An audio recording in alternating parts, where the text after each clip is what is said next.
हरिओम. लाओत्सेचा ताओबोध. योगदास श्री जयगणेश जोशी यांचे प्रवचन. संपूर्ण स्वीकृती. जंगलात जे काही घडते त्याचा संपूर्णपणे स्वीकार आहे, कारण त्याचा अस्वीकार करायची तेथे सोयच नाही. यामुळे जे होते त्याला सहयोग दिला जातो. हरिणाच्या बछड्याला वाघ पकडून घेऊन जातो. हरिण अश्रू ढाळते, काही दिवस इकडे तिकडे भरकटते आणि पूर्ववत जीवनामागे पळू लागते. येथे कायदाच नाही, त्यामुळे त्याची दाद मागायची सोयच नाही आणि त्यामुळे त्याची अंमलबजावणी करायचाही प्रश्न नाही. मोठ्याने त्याच्यापेक्षा छोट्याला खायचे असा तेथे निसर्ग नियम आहे. हा मोठा आणि छोटा कोण ठरवतो? ती प्रत्यक्ष घटना ठरवते. वाघ सिंह हत्तीच्या वाटेला जात नाहीत, परंतु छोटी माशी हत्तीच्या कानात जाऊन त्याला छळू शकते. जंगलात जे आपल्या वाट्याला आले त्याचा तत्क्षणीच स्वीकार केला जातो. मानवही त्याचा स्वीकार करतो, त्याला तसे करावेच लागते. फक्त फरक आहे तो अप्रत्यक्ष स्वीकृतीचा. 20 वर्षाचा मुलगा मृत होतो. मानव काय करतो? यमराजाविरुद्ध कुठल्या कोर्टात जाणार? मग तो म्हणतो की त्याचा तेवढाच कार्यकाल होता, त्यामुळे तो पुढील यात्रेला गेला. विधी करताना गुरुजी म्हणाले की पुनर्जन्मात त्याला फार उच्च योनी मिळाली आहे. गुरुजींना यजमानाला सांभाळायचे असते, त्यासाठी ते सांगतात. ही त्या घटनेची स्वीकृतीच असते. चोरी होते, पोलिसांना पाचारण केले जाते. तोपर्यंत तेथे जमलेल्यांचा चोरीवर परिसंवाद सुरू होतो. पोलीस येतात, पंचनामा होतो. काय होते त्या पंचनाम्याचे? मनाला तसल्ली मिळते. 95% चोर सापडत नाहीत. रस्त्यात अपघात होतो, कोणीतरी दगावतो, तेथेही पंचनामा होतो. काय करतात घरचे लोक? 4 दिवस अश्रू गळतात. बिचारा विनाकारण गेला, तसा चांगला होता स्वभावाने वगैरे असे काही आपापसात बोलतात आणि कामाला लागतात. तो पंचनामा विसरला जातो. पोलिसांना याचा अनुभव असतो. ते पंचनामा फाईल करतात. ही त्या घटनेची स्वीकृतीच असते. वाद विवाद, भांडण तंटा, मारामारी, फसवणूक होते. कोर्टात दावा दाखल होतो.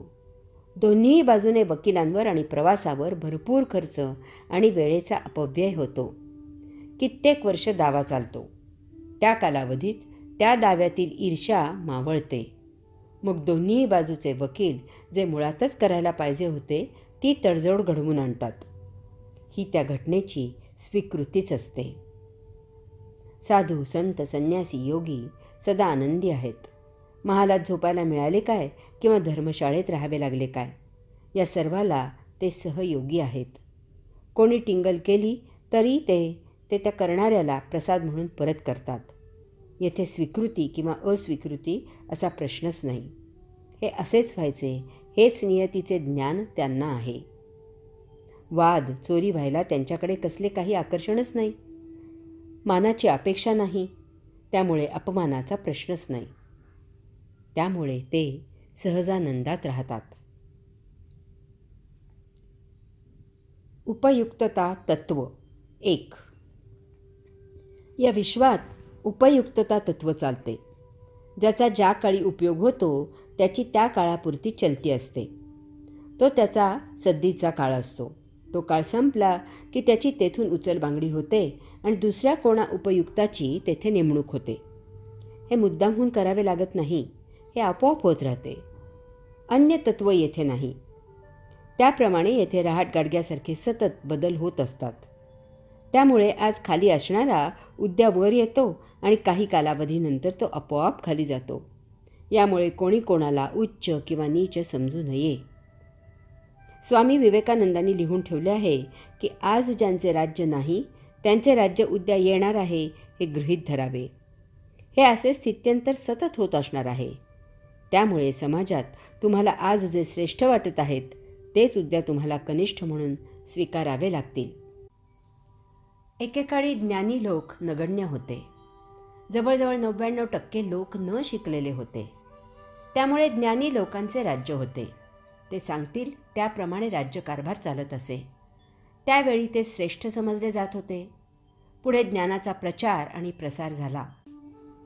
जो तो बुद्धीचे सांगू लागला. मग बळी तो कानपिळी असे राज्य सुरू झाले.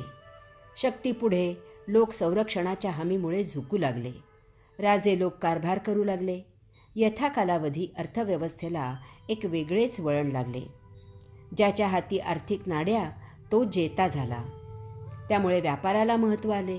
व्यापारी श्रीमंत सत्ताधीश झाले. हळूहळू त्यातही बदल झाला. शास्त्रज्ञांनी शस्त्रास्त्रामध्ये क्रांती केली. ज्या देशात असे शास्त्रज्ञ होते ते देश सत्ताधीश झाले. हळूहळू शस्त्रास्त्रांचे विज्ञान सर्वांनाच माहीत झाले. लुंग्यासुंग्या बॉम्ब तयार करू लागला. आतंकवाद फोफावला. हे लोक मुठभरच आहेत, परंतु त्यांना विध्वंसक किंमत आहे. त्यांचा बंदोबस्त करताना सरकारला सळो की पळो झाले आहे. यात कोण श्रेष्ठ आणि कोण कनिष्ठ हा मुद्दा एका वेगळ्याच वळणावर गेला. लोक नित्य कटकटींना कंटाळले. अनेक सुविधा झाल्यामुळे अन्न वस्त्र निवारा हा मुद्दा गौण झाला. सर्वत्र मूलभूत गरजांची कमतरता तितकी भाषणासी झाली. आता या रोजच्या धकाधकीत लोकांना करमणूक करणारे श्रेष्ठ वाटू लागले. यातील शास्त्रापेक्षा करमणूक होते का याला महत्त्व आले. त्यामुळे खेळ, नाच, गाणी, वाद्ये यांना ऊर्जितावस्था आली. कलाकार, अभिनयपटू, खेळाडू श्रेष्ठ झाले. त्यांना नुसते पाहायला लोक गर्दी करू लागले. एकेकाळी नाच गाणे शिकायचे असेल तर घरातून पळून जावे लागत असे. असे करणे म्हणजे भीक मागण्याची दुर्बुद्धी झाली असे समजले जात होते. आता पालकच मुलाला सांगतात की आयुष्यात काहीतरी छान कर. तुला क्रिकेटच्या, टेनिसच्या किंवा असेच काही क्लबात जायचे आहे का? गाण्याच्या, नाचाच्या, चित्रकलेच्या क्लासला जायचे का? चल. हरी ओम.